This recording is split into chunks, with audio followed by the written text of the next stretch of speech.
Welcome to the Rim Break Rodeo. We hope this video helps. You start by preparing. Back up your messages and make sure your Samsung allows Play Store app installs. Once done, find and install a reputable iOS-style emoji pack or keyboard app. You must grant basic input and storage permissions when prompted, so the app can replace or display emojis.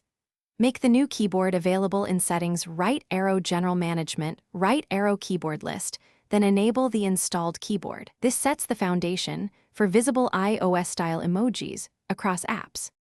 Now you apply the emoji set, open the installed app and select the iOS emoji pack. Once selected, use the app's Apply or Install feature. Some apps change the keyboard directly, while font changer apps replace the system emoji font. Make sure to follow prompts precisely and permit any font change or input method actions. After applying, switch to the new keyboard in any text field to test. If the app asks to reboot or log out, do so to let the system finalize the emoji assets and keyboard mapping. Finish by verifying, open Messages, WhatsApp, and other apps to ensure emojis render like iOS.